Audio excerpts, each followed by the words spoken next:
Nous sommes en l'an 508 avant Jésus-Christ.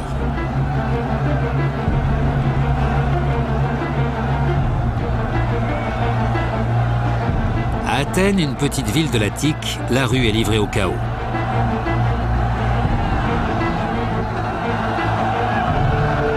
Le peuple exige sa liberté après plusieurs siècles d'oppression.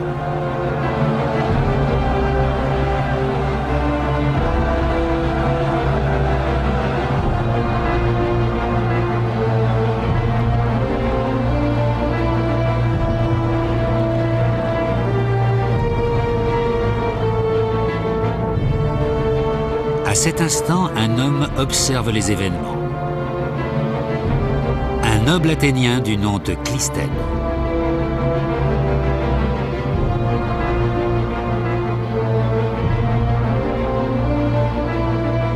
Clisthène, élevé au sein de la caste dirigeante, a appris à mépriser les petites gens.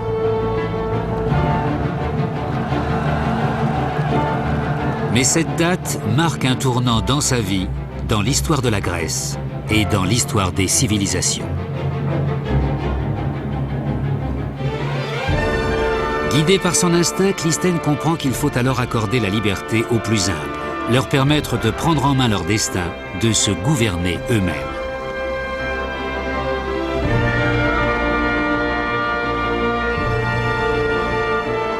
En prenant cette décision, Clisthène pose la première pierre de l'Empire grec.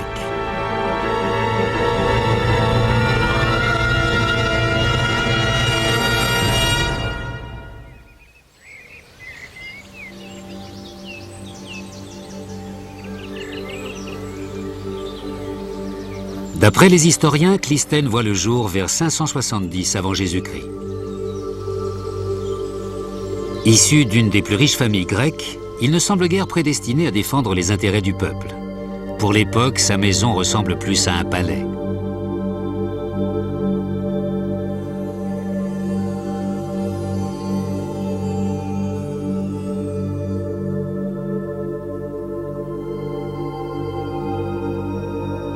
Clisthène appartient à la famille des Alcméonides, une dynastie politique établie de longue date. L'origine de la fortune familiale de Clisthène est une histoire typique de la Grèce antique.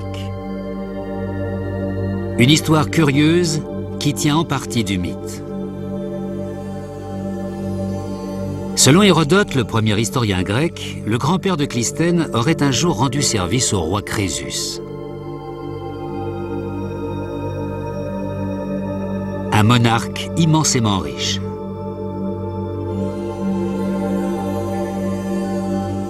En échange, Crésus l'autorisa à prendre un peu de la poudre d'or que contenait son trésor. Mais selon Hérodote, l'aïeul de Clisthène ne se contenta pas de remplir ses poches. Il se remplit les oreilles et la bouche de cette poudre d'or, puis s'en versa sur la tête. Hérodote écrit que le roi Crésus fut si amusé par cette bravade qu'il laissa l'insolent emporter tout l'or qu'il avait sur lui, et plus encore.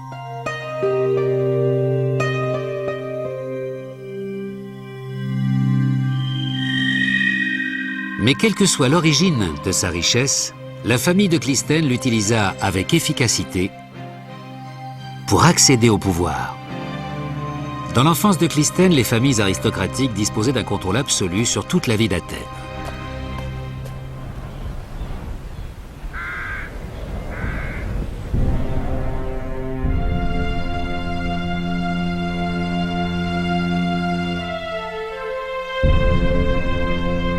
Athènes est située au centre de la péninsule méditerranéenne que les contemporains de Clisthène appelaient l'Hellade et que nous connaissons aujourd'hui sous le nom de Grèce.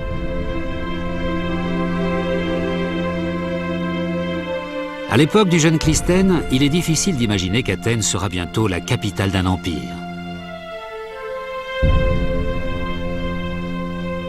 Ce n'était certainement pas ce que nous appellerions une ville. Au centre d'Athènes se dressaient des bâtiments publics. Mais pour le reste, il faut plutôt imaginer une sorte de gros village.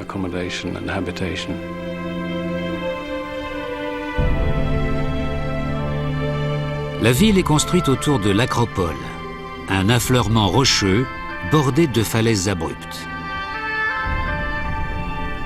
Du haut de ce bastion, les Athéniens peuvent repousser les assauts de leurs voisins.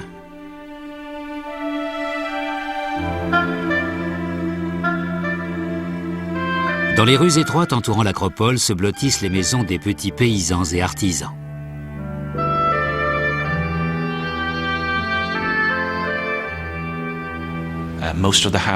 La plupart des maisons étaient probablement construites en terre et il n'existait pas de système d'égout. On pourrait comparer la ville à un village du tiers-monde aujourd'hui. Il est probable qu'on sentait une odeur nauséabonde en approchant d'Athènes. Les hommes passent leur temps à cultiver les champs ou à fabriquer des objets d'utilisation courante. Quant aux femmes, elles restent cloîtrées chez elles à cuisiner, filer et tisser. Peu de ces Athéniens-là savent lire ou écrire. La science et la médecine n'existent pas encore et l'espérance de vie est alors inférieure à 15 ans.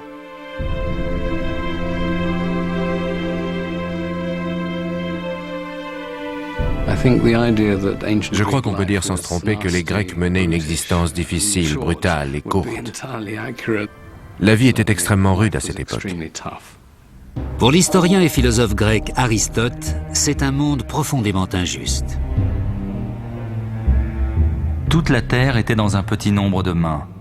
Pour la foule, le plus pénible et le plus amer des maux politiques était l'esclavage.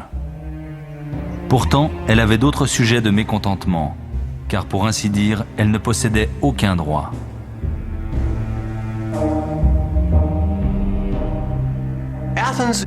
D'une certaine façon, Athènes se dressait contre elle-même. Une partie de la population, l'élite aristocratique, tenait les rênes du pouvoir aux dépens du reste de la population.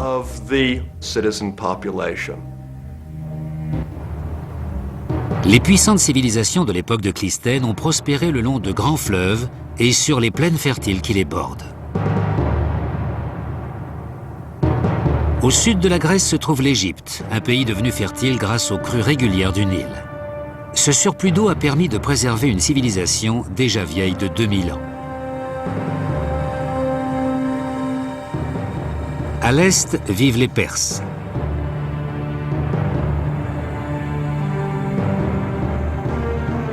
Le cœur de leur empire est situé entre deux fleuves, le Tigre et l'Euphrate. C'est le berceau de la civilisation. Ce sont les premières grandes cités de l'histoire.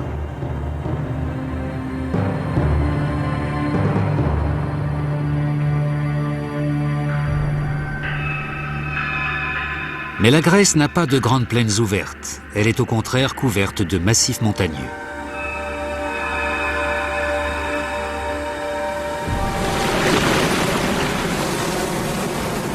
Des centaines d'îles sont éparpillées au large de ses côtes.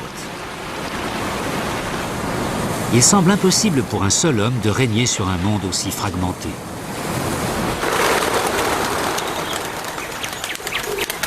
La Grèce est en effet divisée en une foule de petites nations appelées cités-États. Chacune d'elles a sa propre culture, sa propre histoire et défend farouchement son indépendance. À l'époque de Clisthène, plus d'1 millier de ces cités cohabitent, se disputant sans cesse territoire et pouvoir.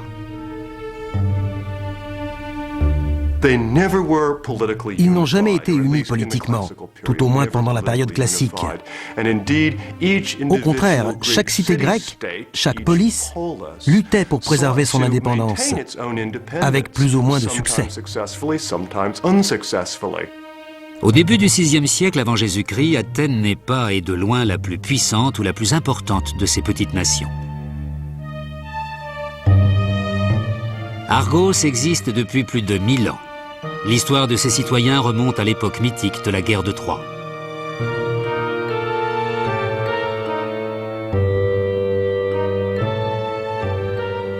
Les Corinthiens dominent le commerce grec. Leurs navires sillonnent la Méditerranée chargés de marchandises en provenance ou à destination de l'Égypte, de la Syrie et de l'Italie.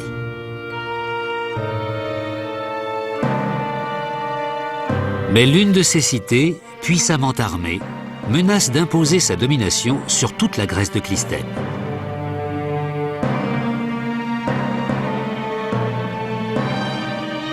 Dans le sud de la Grèce, le long des roselières du fleuve Eurotas, se dresse la cité de Sparte.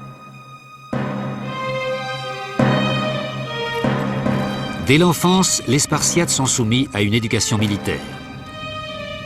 Élevés dans les champs, séparés de leur famille, leur vie est régie par la discipline et la guerre.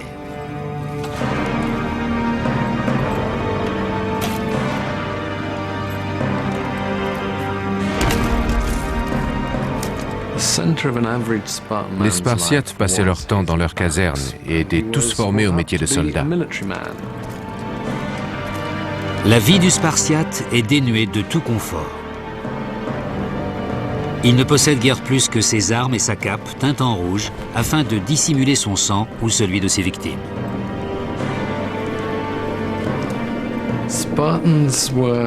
Les Spartiates devaient apprendre à endurer le pire. Il existe toutes sortes d'anecdotes à ce sujet. La meilleure étant celle d'un sybarite en visite à Sparte qui déclara, après avoir goûté la cuisine locale, « Je comprends à présent pourquoi les Spartiates n'ont pas peur de mourir au combat. C'est parce que leur nourriture est bien pire que la mort. »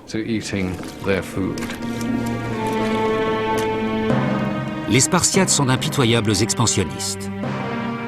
À l'époque de Clisthène, ils ont déjà conquis toutes les régions avoisinantes, soit plus de 4000 km².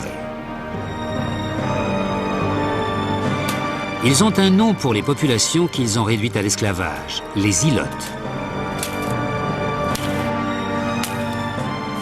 Les Ilotes sont contraints de cultiver les champs pour leurs seigneurs spartiates, qui règnent d'une main de fer.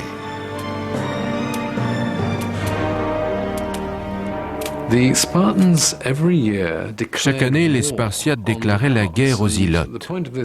D'une part, évidemment, pour renforcer leur sentiment d'appartenance à un peuple de combattants, mais aussi, avec un certain cynisme, pour légitimer les massacres d'Ilotes.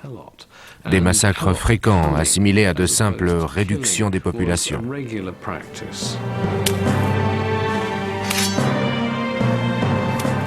Dans la Grèce de Clisthène, Sparte est la seule cité qui semble en mesure de bâtir un empire. Pour le reste des Grecs, la menace est permanente.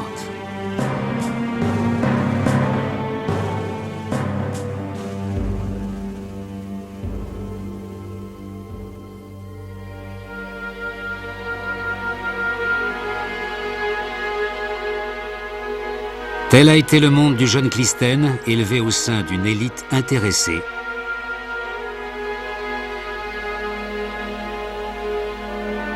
Dans un état d'envergure modeste.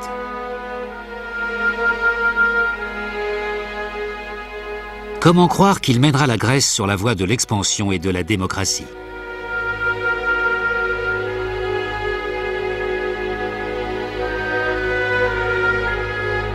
Mais Clisthène a toujours été habité par un rêve.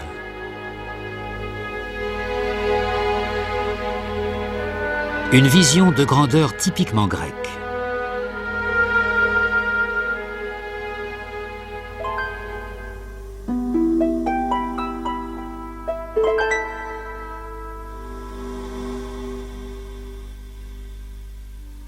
S'il est une chose qui inspire Clisthène et les Grecs, ce sont leurs récits. Les légendes et les mythes anciens.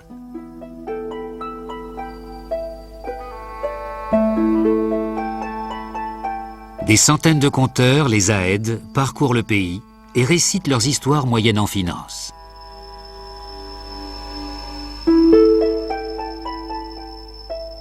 Ces poètes épiques, à une époque où l'écriture est peu développée, connaissent par cœur des millions de vers.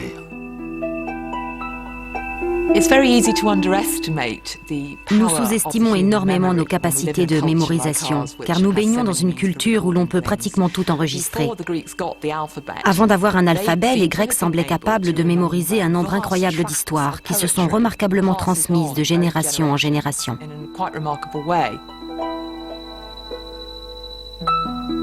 Les Aèdes faisaient régulièrement étape dans l'Athènes du jeune Clisthène, qui dès son plus jeune âge fut influencé par leurs récits.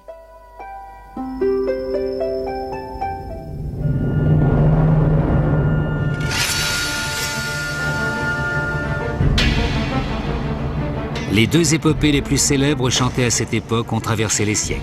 Il s'agit de l'Iliade et de l'Odyssée du célèbre poète Homère.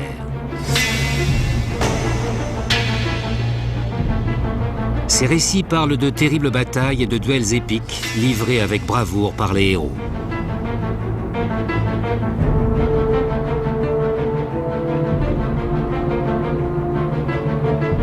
Ces personnages mythiques doivent leur pouvoir et leur gloire à leur force surhumaine.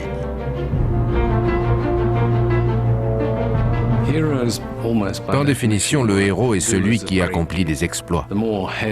Plus il tranche de tête, plus il déflore de jeunes femmes, plus il est considéré comme un grand héros.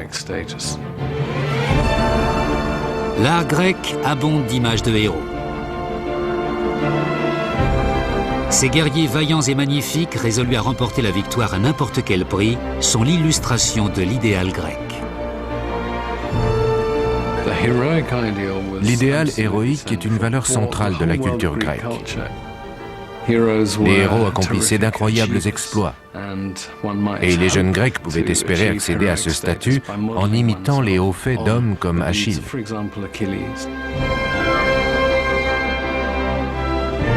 Achille est l'archétype du héros grec. Le jeune Achille a été confronté à un dilemme, mener une vie longue et ordinaire ou connaître la gloire sur le champ de bataille. Achille choisit une mort précoce et la gloire éternelle.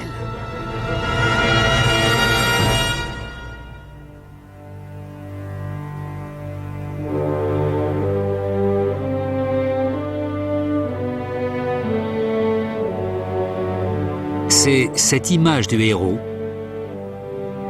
de l'homme d'action, qui a servi de modèle au jeune Clisthène.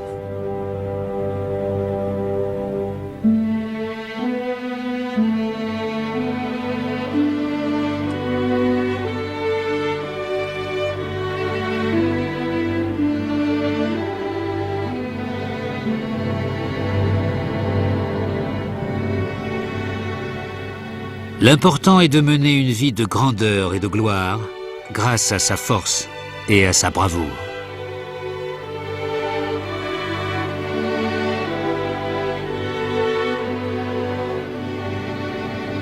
L'important est de prendre le pouvoir et de régner sans partage, afin de devenir un héros de chair et de sang.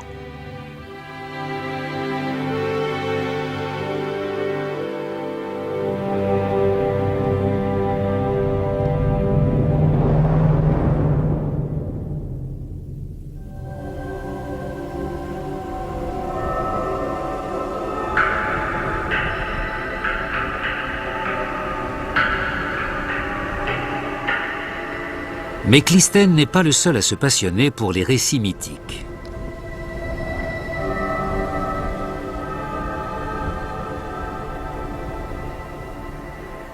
Un grand changement s'opère au milieu du VIe siècle.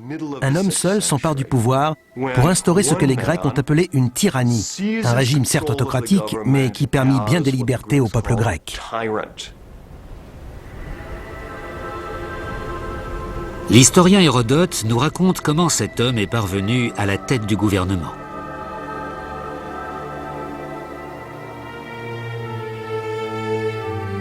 Un jour, un homme d'allure noble entre sur son char dans Athènes.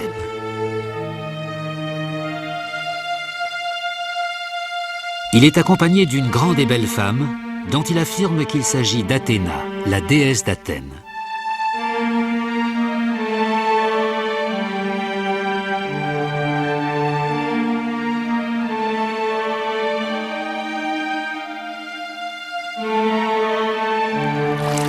Et contre toute attente, les Athéniens accueillent l'homme comme leur nouveau maître, bien que la déesse en question ne soit qu'une jeune fille particulièrement grande, originaire du bourg voisin. Et le héros, un homme ordinaire du nom de Pisistrate, le beau-frère de Clisthène. Je pense que Pisistrate était un excellent politicien et sans aucun doute un habile opportuniste.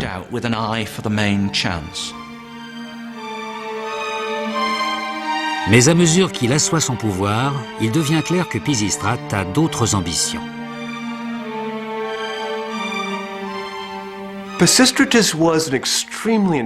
Pisistrate était un homme particulièrement intelligent.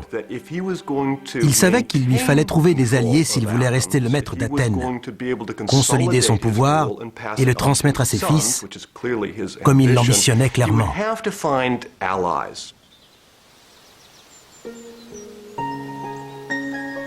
Pisistrate prend une décision surprenante. Il sollicite le soutien du peuple d'Athènes contre la hiérarchie des aristocrates et des notables qui gouvernent depuis des siècles.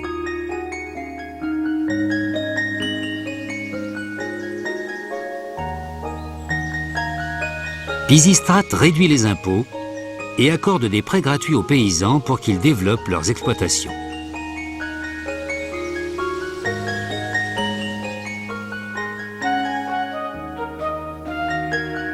En donnant aux Athéniens la possibilité de prospérer, Pisistrate transforme la cité.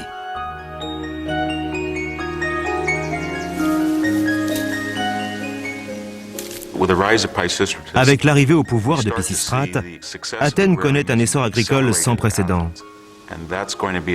C'est un phénomène qui ne va cesser de s'amplifier au cours des 2 siècles suivants. On voit notamment de plus en plus de vignes et d'oliviers.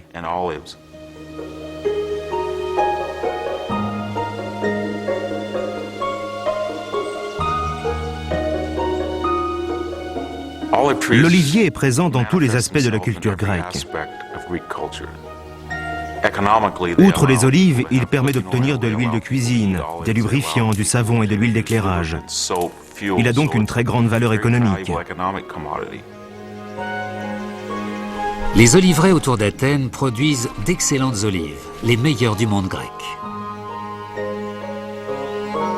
La production s'accroît rapidement tandis que les Athéniens trouvent de nouveaux marchés pour leur huile.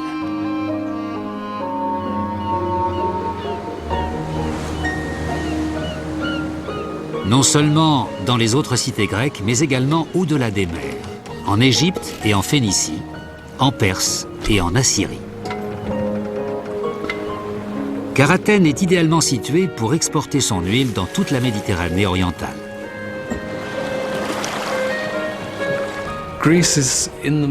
La Grèce se trouve au centre d'un extraordinaire ensemble de civilisations antiques. Elle est bornée à l'est par le grand empire perse, au sud par la civilisation égyptienne millénaire et à l'ouest par les Étrusques et les Romains.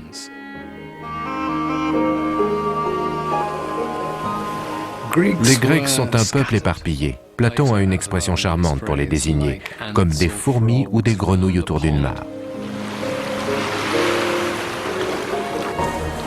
La Méditerranée orientale forme le plus grand marché de l'Antiquité. Tout le monde semble avoir quelque chose à vendre. Céréales de Scythie, poissons séchés de la mer Noire, vin des célèbres vignobles de l'île de Chios, or, argent et objets précieux d'Égypte. Chacun est prêt à troquer ses richesses contre de l'huile d'olive d'Athènes. Les marchandises entrent et sortent du port d'Athènes, apportant à la cité une prospérité croissante.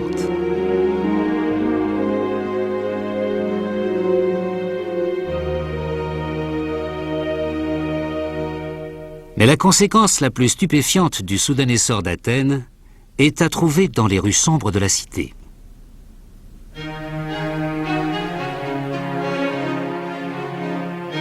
Le premier grand héritage artistique d'Athènes est le vase.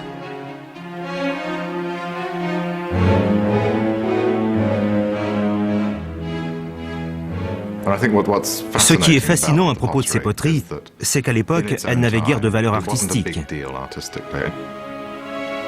Le contenu était presque invariablement plus précieux que le contenant.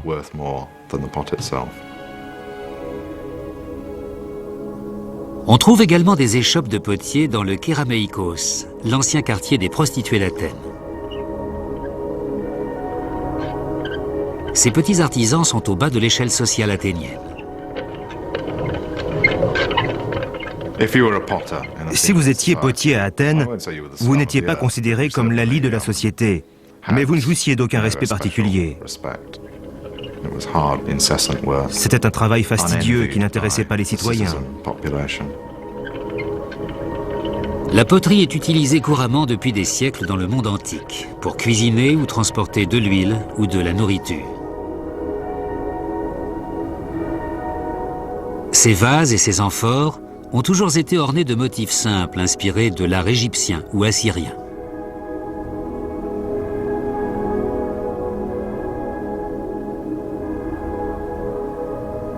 Mais les potiers athéniens développent peu à peu un nouveau style de décoration. D'une fraîcheur et d'un naturalisme inconnus jusqu'alors. Un style qui continue de nous éblouir aujourd'hui.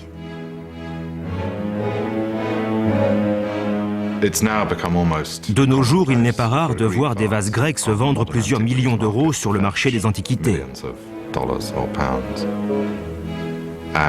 Et si les potiers de l'époque avaient une idée du prix actuel de ces vases, ils se retourneraient dans leur tombe, de surprise, ou simplement de rire. Les potiers athéniens semblent moins intéressés par la postérité que par la concurrence qu'ils se livrent entre eux.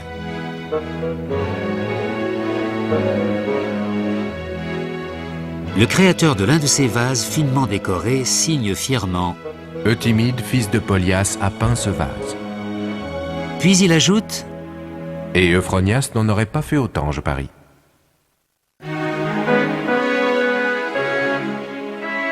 Pour la première fois de son histoire, le peuple athénien goûte à la liberté. Et il montre qu'il est capable de réaliser des choses extraordinaires.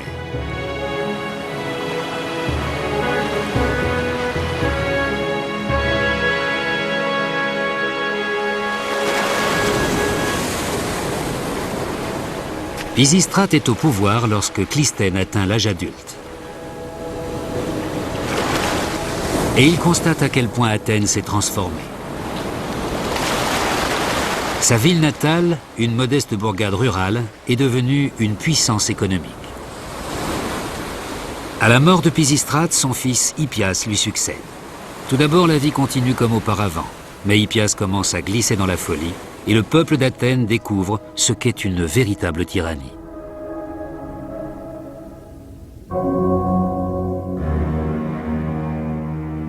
Clisthène est à présent en danger de mort.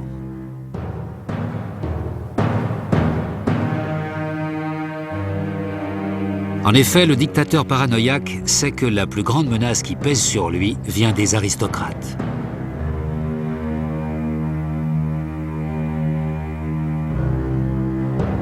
Et les craintes d'Hippias se révèlent fondées. Le moment paraissait opportun avec le durcissement de la tyrannie.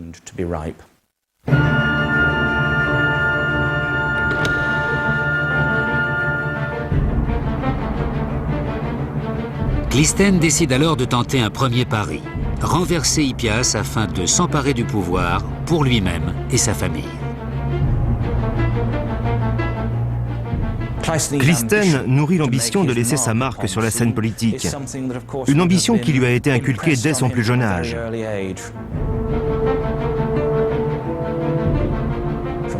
Il a entendu toutes les histoires des héros avides de succès, des héros qui savent frapper au moment opportun. Pour Clisthène, ce sera un exploit personnel. Clisthène ourdit un complot afin de renverser le tyran. Hippias, pris au piège dans son bastion de l'Acropole, est capturé et banni à jamais d'Athènes.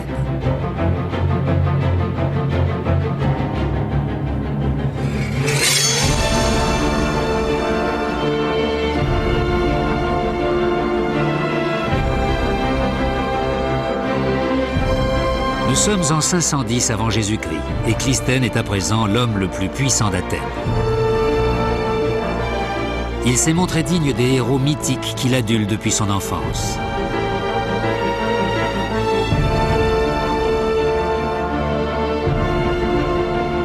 Mais la société grecque change. L'idéal héroïque, si cher à Clisthène, n'est plus l'apanage de l'aristocratie. Il gagne peu à peu toutes les couches de la société.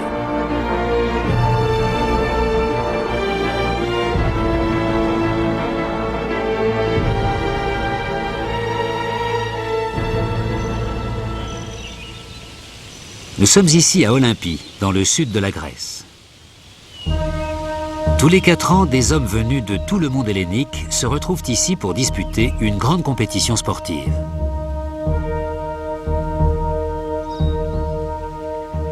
Cet événement est l'ancêtre des Jeux olympiques de l'ère moderne. Pour l'écrivain voyageur Pausanias, les Jeux d'Olympie constituent le point d'orgue de tout voyage en Grèce. Il y a bien des choses à voir chez les Grecs, bien des choses qui méritent qu'on les admire en les écoutant. Mais c'est tout particulièrement le concours d'Olympie qui semble être l'expression des volontés divines. Les Jeux olympiques ont été créés en 776 avant Jésus-Christ, soit 200 ans avant la naissance de Clisthène. Le concours était alors réservé aux Grecs les plus fortunés. Mais à l'époque de Clisthène, les Jeux sont devenus une compétition ouverte à tous. Un noble peut désormais se mesurer à un potier, un roi à un marchand de poissons. Les Jeux olympiques étaient l'occasion pour tous les Grecs de réaliser des exploits comparables à ceux des héros d'Homère. Les épreuves s'inspirent des techniques de combat indispensables sur le champ de bataille.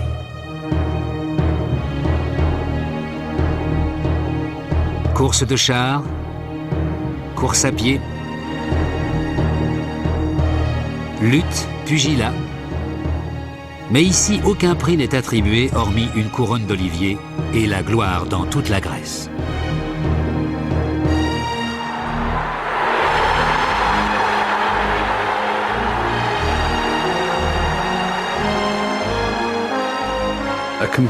Les athlètes évoluaient devant le plus grand rassemblement de Grecs que l'on puisse trouver en temps de paix. Les Jeux olympiques pouvaient réunir jusqu'à 40 000 personnes.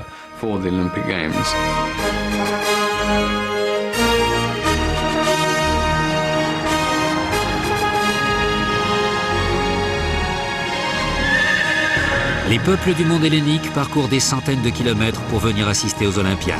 Et le temps de la compétition, les abords des stades se couvrent de campements.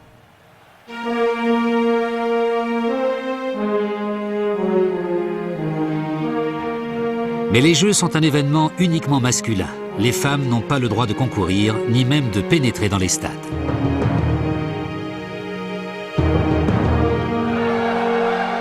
En revanche, pour l'homme grec, quelle que soit son origine ou sa classe sociale, une victoire aux Jeux est l'aboutissement de toute une vie.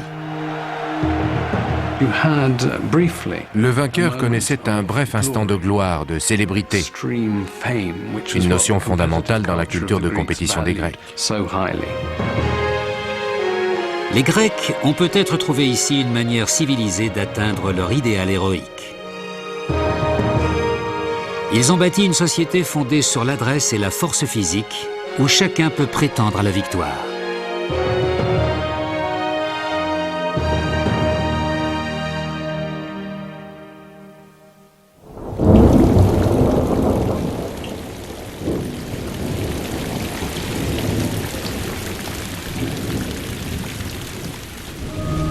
Mais l'idée d'un monde où chacun peut remporter la victoire ne fait qu'accentuer l'instabilité du régime athénien. À peine installé au pouvoir, Clisthène découvre l'existence d'une conjuration. À Athènes, l'héroïsme reste synonyme d'une chose: prendre le pouvoir quand on peut et comme on peut.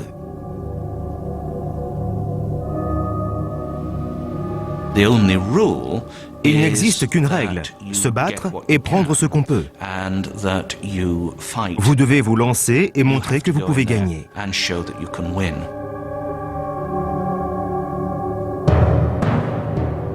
Le plus ambitieux des conspirateurs ligués contre Clisthène est un certain Isagoras.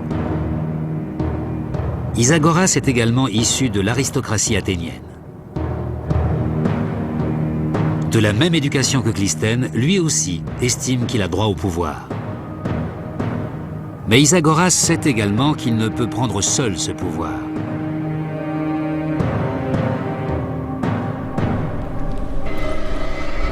Fait sans précédent, Isagoras s'en va quérir du soutien en dehors d'Athènes.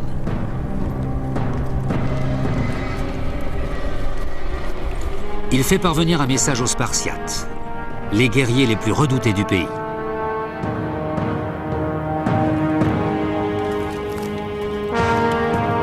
Isagoras est un vieil ami des Spartiates. Selon la légende, il aurait partagé sa femme avec le roi de Sparte. Les Spartiates envoient aussitôt leurs meilleures troupes aider Isagoras à prendre le pouvoir et à trahir sa cité. Isagoras prend une décision radicale en faisant appel à l'État le plus puissant de Grèce. Il devient évident qu'il a l'intention de soumettre Athènes à la domination de Sparte. Fort du soutien des troupes spartiates, Isagoras prépare un coup d'État et prend le contrôle d'Athènes.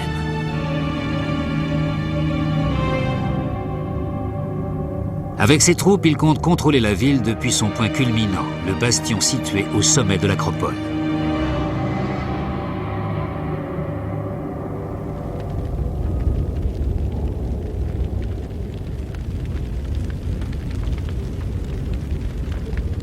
Isagoras s'en prend en premier lieu aux aristocrates et d'abord à Clystène.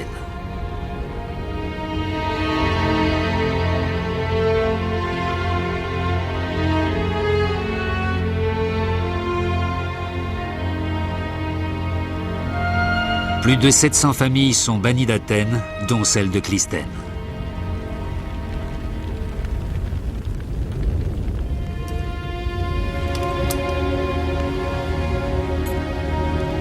Clystène quitte une ville tombée aux mains d'un despote.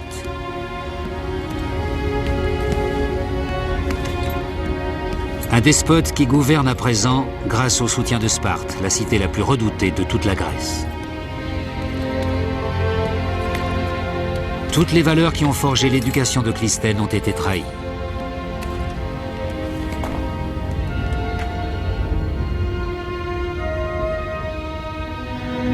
En bon aristocrate, il a été élevé pour gouverner, en prenant exemple sur les héros mythiques.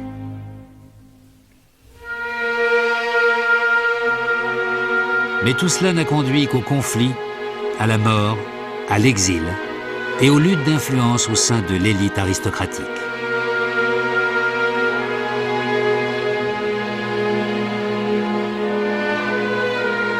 Comment Athènes pourra-t-elle sortir un jour de ce cycle de violence absurde?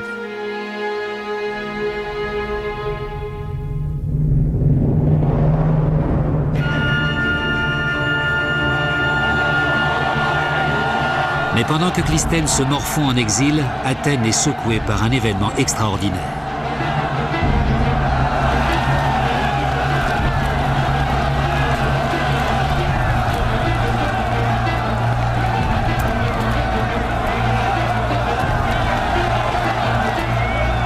À l'instar de ces héros mythiques, le petit peuple d'Athènes prend en main son destin.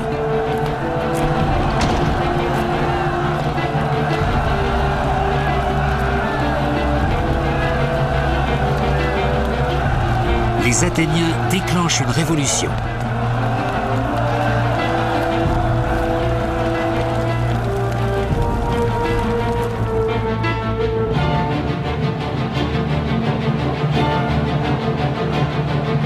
Isagoras et ses alliés spartiates se barricadent au sommet de l'acropole.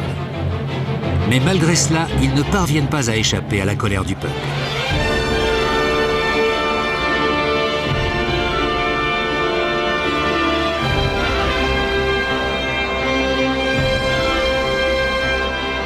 Pendant 2 jours et 2 nuits, Isagoras résiste à cet extraordinaire soulèvement.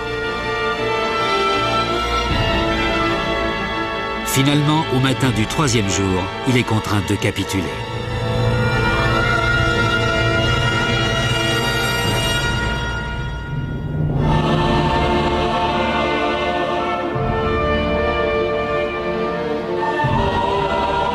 Nous sommes en 508 avant Jésus-Christ.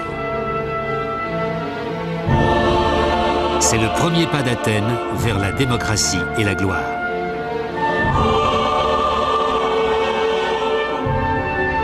Pour la première fois de l'histoire, le peuple s'est retourné contre ses gouvernants et a pris le pouvoir.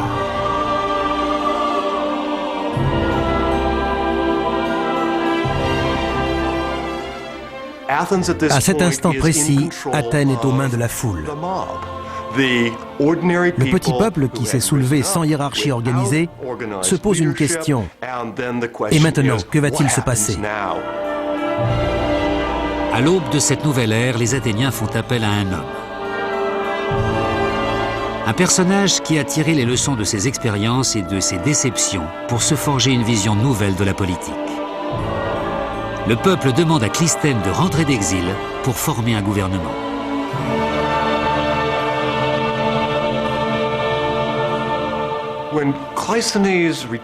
Lorsque Clisthène rentre à Athènes après l'expulsion des Spartiates, il doit relever un immense défi. Il lui est impossible de remettre au pouvoir un groupe d'aristocrates. Il lui est impossible de s'autoproclamer tyran. D'une certaine façon, Clisthène doit imaginer un gouvernement révolutionnaire pour répondre à une situation politique révolutionnaire.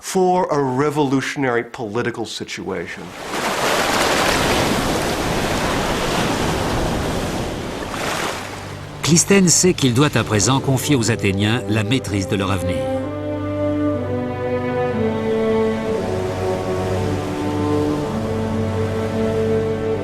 Un lieu de réunion est donc taillé dans la roche sur l'une des collines d'Athènes.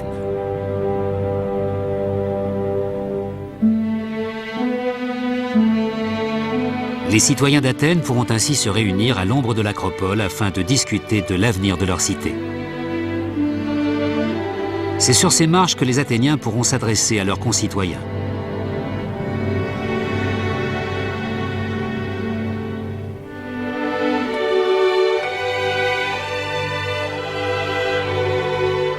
Ce lieu est l'ancêtre de notre Chambre des députés et de tous les parlements du monde.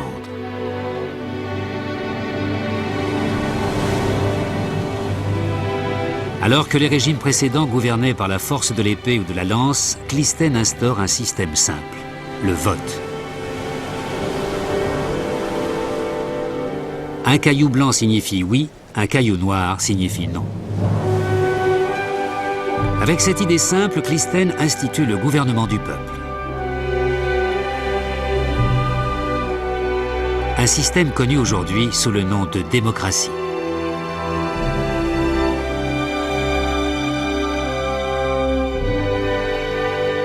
L'Assemblée athénienne se réunit tous les 9 jours pour voter sur des questions relatives à l'ensemble de la gestion de la cité.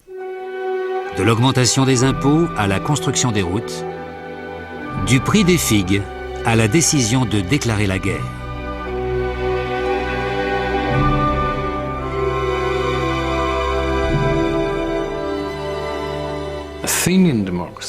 La démocratie athénienne est très différente de la nôtre. Le citoyen athénien a le sentiment de participer directement à la vie politique.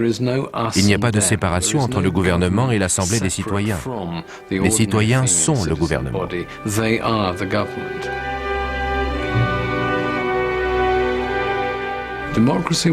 L'instauration de la démocratie marque une véritable rupture. Cette culture, à l'origine élitiste, d'inspiration héroïque, est totalement chamboulée. Les citoyens grecs, qui ne sont ni des aristocrates ni des nantis, peuvent à présent être des héros de la politique.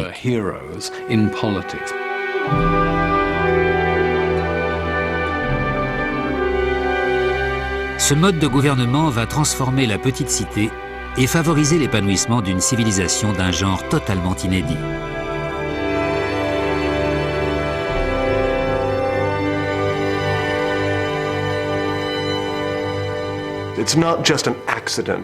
L'instauration de la démocratie athénienne et son formidable essor culturel n'ont rien d'accidentel. Je pense que la démocratie donne, de façon tout à fait concrète, un potentiel aux sociétés humaines qui a peu de chances de se développer dans n'importe quel autre type de régime politique.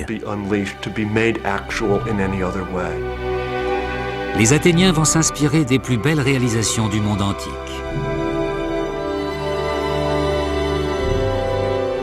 Ils vont s'inspirer des pyramides et des temples des pharaons égyptiens pour inventer une architecture pleine de raffinement et de splendeur. Ils vont s'inspirer des mythes et des légendes colportées par les poètes pour inventer le théâtre, une forme de spectacle destinée à toute la cité. Et ils vont également s'inspirer des grandes sculptures assyriennes ou égyptiennes pour réaliser des œuvres d'art qui continuent de nous émouvoir aujourd'hui.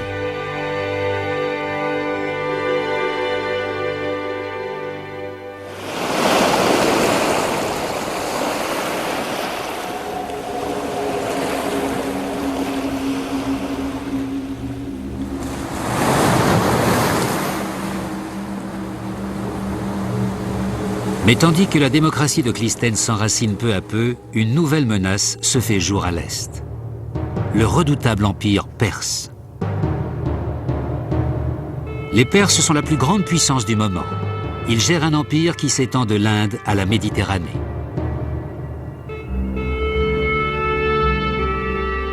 Athènes étant de plus en plus puissante et sûre d'elle, les Perses comprennent que ce minuscule État situé à leurs frontières pourrait bientôt représenter une menace pour eux.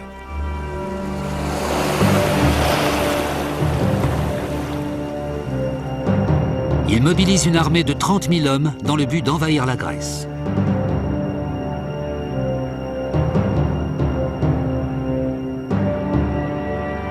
La démocratie de Clystène va devoir affronter l'épreuve la plus difficile de sa jeune existence.